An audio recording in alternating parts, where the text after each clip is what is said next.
Alright guys, Math Unlocked here, and today we'll be learning about factoring trinomials. This is pretty much like doing FOIL in reverse, so let's get right into it. Alright, so for our first example, we have x squared plus 6x plus 9. Now to factor this out, you need to find two numbers that multiply to 9 and add to 6. So we need to find the factors of 9. Well, the factors of 9 are 1 and 9, and 3 and 3.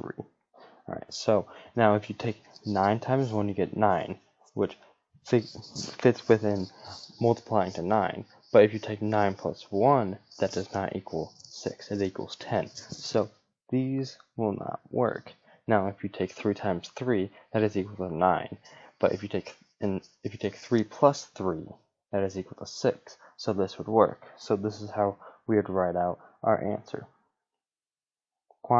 Quantity of x plus 3 times the quantity x plus 3. Now in this case, this answer is a perfect square, so we can even simplify this further and write out x plus 3 squared, and that would be our simplified answer for the first equation. Alright, looking at the second example, x squared plus 7x plus 12. So we need to find two numbers that multiply to 12 and add to 7.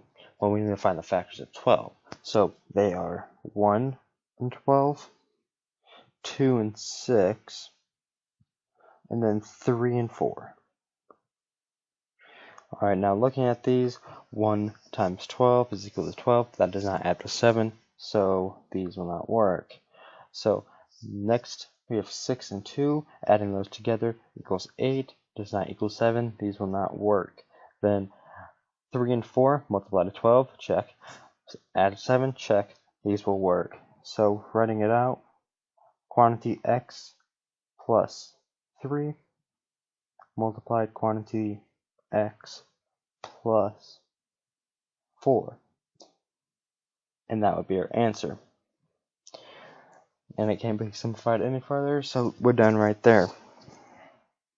Alright, looking at a third and last example, x squared plus 5x minus 6. Take special note of the minus sign, because we have to find factors of negative 6, not positive 6.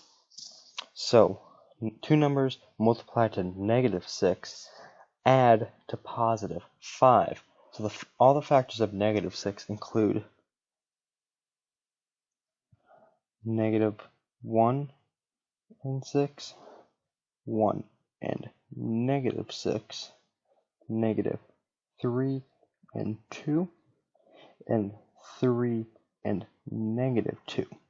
Alright, so now our factors are going to look like this. We'll have an x plus and an x minus. Since one has to be positive, one has to be negative, because a positive times a negative is equal to a negative. Alright, so now looking at the first one, negative 1 and 6. Those do not add, those do add to 5. So this one would work. Okay, but then looking at the other ones, 1 and negative 6, that would be negative 5, so that wouldn't work. Negative 3 and 2, those don't add to 5, so those don't work. 3 and negative 2 do not add to 5 either, so those would not work.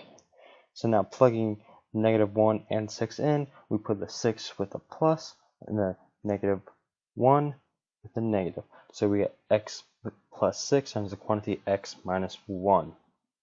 And that would be our simplified answer for this problem. Alright, here I have 5 practice problems for you to try, and I'll have the answers in the description. Thanks for watching, hope you learned a lot, and see you next time.